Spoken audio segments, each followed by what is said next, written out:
We are just a few days after Paper Mario and the Origami King was announced, and I am still kind of buzzing from the announcement. Personally, I'm not going into this game expecting the world, nor am I expecting the worst. I just want to go into this game with a clean slate, and that's what I'm gonna do.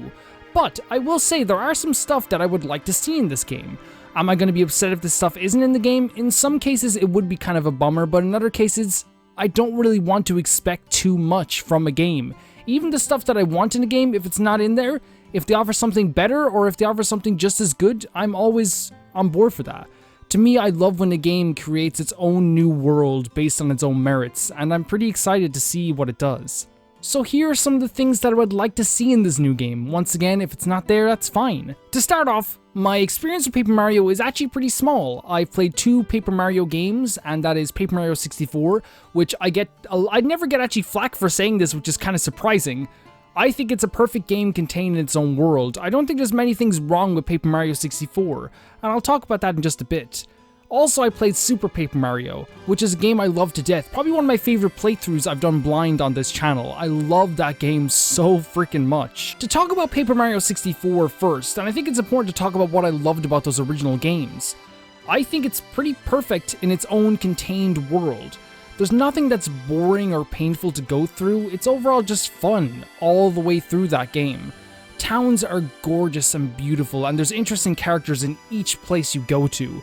There's also fun music, and there's a really just solid battle system that works. It never really feels like it's unfair or that you have failed because of the game. I always feel like it's precise, and every single time I hit a button in the game, it just works. The party members in this game as well are really interesting. They all have their own backstory and all have their own interesting reason for joining you on your team. Especially people like Bo and Bombette, which a lot of people would know from my blind playthrough again on my channel that I love those characters to death. I really do love Bo and Bombette a lot. It's just a really fantastic game. It's colorful, it's beautiful, and I think above all else, the art style is something that I crave now in a Paper Mario game because I've seen 2 Paper Mario games that have gorgeous art styles.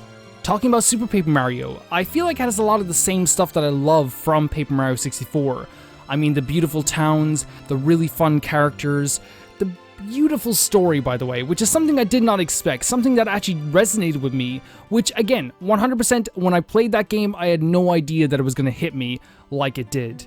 And I feel like it's funnier in a lot of ways. I feel like it has a lot more comedy. I feel like the characters set up a lot more jokes. I feel like there's a lot more secrets that you can explore and like find out, and there's a lot more lore as well about the world also. It also has a lot of heart. And a lot of enemy personality as well. I find the enemies in this game that you fight to be some of the most interesting characters. Someone used to say in the comment section a lot of those videos that the enemies in this game are almost the main cast, and that's kind of true. The 2 things that Paper Mario 64 and Super Paper Mario get very right for me as well is that they both get Peach very right. A character who I did not know much about before I played the Mario games. And Peach in both of these games has some of the most fun segments and some of the most fun character moments, especially in Paper Mario 64, where you get to play as her for brief segments, and those brief segments were always exciting. I was always happy to play as Peach in that game. When you talk about Paper Mario and the Origami King though, I think the art style is already there. One of the most important aspects of this game that I wanted. The art style is beautiful. The trailer was gorgeous. The scenes that we've seen, there wasn't one scene where I thought, that doesn't look very good. Everything looks beautiful and creative and colorful and really easy to look at, which to me is so important when you're playing any game. You can have a game that's 4K, that's fine. But if it's ugly, it's ugly. It doesn't have to be in 4K to be the most gorgeous thing ever. It doesn't have to have the most high fidelity or textures to be a pretty game. I always talk about how Wind Waker on the Wii U is one of the prettiest games I've ever seen, and that game is for sure not in 4K. If you have a great art style, you've already sold me. And I think that's something I definitely want from this game, but I think that they've already sold me on that. It's going to be very difficult for them to make the art style look bad, especially from the scenes that we've seen in the trailer. I don't expect it to actually look too terrible or even bad in any sense.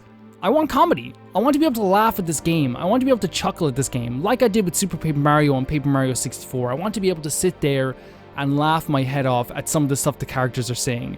And I think that's more than a possibility. Even some stuff that they used to do in those games in the animation that's so fantastic, that like those sudden moments, those drop of the hats where everything's silent and then someone just says something and then all of a sudden I'm on my ass laughing about this freaking thing that this person said. I think that if they pull off the comedy in this game, it could be really great. Again, it doesn't have to be the funniest thing in the world, even if it's like silly puns or silly jokes, as long as it has that light-hearted feeling, and of course, it's a Mario game. So of course it's going to have that, but I want it to be on the scale, or I would love for it to be on the scale of the two games that I just mentioned before. If it could be like that, that'd be fantastic. It doesn't have to be exactly like that, but if it could be like that, that'd be awesome. Another thing I would love is a story that feels worth it to go through. I want to feel like as I'm progressing, that I'm not just progressing because the art style is beautiful, or because the people I'm meeting are awesome. I want there to be a plot that, at least in some way, shape, or form, no matter how simple, I want to keep going. I want to keep playing, I want to keep going forward, I want to be able to say, I want to get to the next level, I want to see the next level. Now, here's the thing, it doesn't always have to be through plot, because one of my favorite things, in fact, I think the most important thing in the Paper Mario games I've played before, and one of my favorite things I'm waiting for in this game, is the settings, the towns, the places that you're going to be able to go to. In Paper Mario 64, going to different towns and different areas in the game, whether it be someone's house or a haunted house, or one of the most beautiful towns you could ever see, which was like this Christmas town that I don't really want to spoil if anyone hasn't played those games, but it is such a joy to visit those places, not only because they're beautiful, but because they have interesting characters within those towns that you can meet, talk to, get a feel for their characters and a feel for the area around you. And it's something that honestly I did not expect from Mario games at first. But Paper Mario is a completely different beast from anything I've ever played in the Mario series so far. It is so cool how they love to go in depth on all of these places and make sure they have a background and a history and even an interesting story individually to themselves. But for Origami King, I've already seen some of the shots in the trailer that look like towns, and I would so love for those places to be vibrant and full of life and full of history and full of character, just like the other Paper Mario games I've played. Lastly, I've mentioned it before, but characters. Characters. And I mean like small characters, big roles, side roles. Even if I only talk to someone for one time in the entire game, make them so interesting that I'm talking about them for the rest of the game. I mean, Paper Mario has a ton of that things where you're talking to some character and you never see them ever again. You might see them in the credit scene, or you might see them a little bit later, but never hear them talk again, or never see a speech bubble from them again. Or maybe you just choose to never go back to talk to them again, but you're always thinking about those characters for the rest of the game. I would really love for the characters in this game to really impact, not only impact me, I don't think impact is the right word. I think that characters should leave an impression. They should leave an impression that I remember them for the rest. And when I think about them a year from now, or a year after the game releases, I'm thinking, oh yeah, that was an awesome character, or that was a great interaction. Something like that. Again, stuff that I've had from Paper Mario in the past as well. Also in towns, I would just like some stuff to do, some side stuff to do, whether it be visiting a bar, or maybe getting some lore off some local patrons, or an old character who like is grizzled and old and knows about this town and the history of it. Something like that would be really neat. To end this video, guys, I don't want much. I never want much. I really just think that this type of stuff would be cool to see. If it's not in it, and there's some aspects that are stronger than others, some aspects are weaker than others, I will judge this game not based on the older games, but based on the game that I'm playing now. I want you to be assured of that. I never like to really judge games based on their past games, unless it's a sequel or it's a prequel, because I feel like at that point you kind of have to, because the lore and all the worlds are connected. But in this sense, I would really like to play this game, not expect too much, obviously everyone has desires, just like I do, and then see where it goes from there.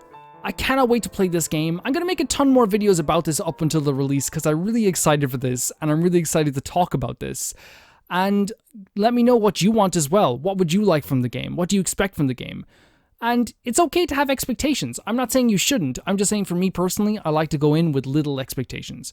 Thank you very much for watching, and I'll see you very soon.